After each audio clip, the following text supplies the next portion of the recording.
Sir ನಮಗೆ ಯಾವುದೇ ಸಲಹೆ ಸೂಚನೆಗಳು ಬೇಕಾದ್ರೆ ಪ್ರತಿಯೊಂದಕ್ಕೂ ತುಂಬಾ ಹೆಲ್ಪ್ ಮಾಡ್ತಾರೆ. ಪೃಥ್ವಿ ಸರ್ನ ನಂಬ್ಕೊಂಡು ಹೈನುಗಾರಿಕೆಗೆ ತುಂಬಾ ವಿಶ್ವಾಸದಿಂದ ಕಾಲಿಡ್ಬೋದು. ಯಾರೇ ಹೈನುಗಾರಿಕೆ ಹೊಸಬ್ರು ನಮ್ಗೆ ಯಾವ ಥರದ ಅನುಭವನೂ ಇರಲಿಲ್ಲ ಹಸುಗಳ ಬಗ್ಗೆ. ಬಟ್ ನಾನೇ ಇವತ್ತು ಹೈನುಗಾರಿಕೆ ಮಾಡ್ತಿದ್ದೀನಿ ಅಂತಂದ್ರೆ ಖುಷಿ ಆಗುತ್ತೆ ಪೃಥ್ವಿ ಸರ್ ಬಗ್ಗೆ. ಯಾರೇ ಆದ್ರೂ ಹೈನುಗಾರಿಕೆ ಮಾಡಬೇಕು ಅಂತ ಆಸೆ ಇರೋರು ಪೃಥ್ವಿ ಸರ್ ಮೇಲೆ ನಂಬಿಕೆ ಇಟ್ಟು, KPDF ಮೇಲೆ ನಂಬಿಕೆ ಇಟ್ಟು ಆರಾಮಾಗಿ ಹೈನುಗಾರಿಕೆ ಮಾಡ್ಬೋದು. ಪೃಥ್ವಿ ಸರ್ ತುಂಬಾ ಹೆಲ್ಪ್ ಮಾಡಿದ್ದಾರೆ. ಇವತ್ತು ನಾನು 50 ಲೀಟರ್ ಹಾಲು ಹಾಕ್ತಿದ್ದೀನಿ. ಇವತ್ತು ಎಲ್ಲ ಕ್ರೆಡಿಟ್ಸ್ ನನಗೂ ತುಂಬಾ ಇದು ಬಂತು. ಹೊರಗಡೆ ಎಲ್ಲ ಮಾತಾಡಿದ್ರು, ಏನ್ ಮಾಡೋಕ್ಕಾಗತ್ತೆ, ಏನು ಅನುಭವ ಇಲ್ಲ, ಬೇಡ ಅಂತ ಎಲ್ಲ ತುಂಬಾ ಹೇಳಿದ್ರು. ತುಂಬಾ ನೆಗೆಟಿವ್ಸ್ ಬಂತು ನನಗೆ. ಬಟ್ ಅದನ್ನೆಲ್ಲ ನಾನು ತಲೆ ಕೆಡಿಸ್ಕೊಳ್ಳಿಲ್ಲ. ಒಂದು ನಂಬಿಕೆ ಇಟ್ಟು ನಾನು ಇವತ್ತು ಮಾಡ್ಕೊಂಡು ಬಂದೆ. ಇವತ್ತು ನಾನು 2 ಹಸುವಿಂದ 50 ಲೀಟರ್ ಹಾಲು ಹಾಕ್ತಾ ಇದ್ದೀನಿ.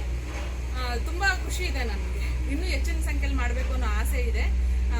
ಬಟ್ ಮುಂದಿನ ದಿನಗಳಲ್ಲಿ ಇನ್ನೂ ಕಂಟಿನ್ಯೂ ಮಾಡ್ತೀನಿ. ಬಟ್ ಒಂದು ಹೇಳಕ್ಕೆ ಇಷ್ಟಪಡ್ತೀನಿ ಅಂದರೆ, ಈ ಕ್ರೆಡಿಟ್ಸ್ ಎಲ್ಲ ನಾನು ಪೃಥ್ವಿ ಸರ್ಗೆ ಕೊಡೋಕ್ಕೆ ಇಷ್ಟಪಡ್ತೀನಿ. Thank you so much Prithvi sir. ಹೀಗೆ ನಮಗೆ ಬೆನ್ನೆಲುಬಾಗಿ ನಿಲ್ಲಿ sir. Thank you so much sir.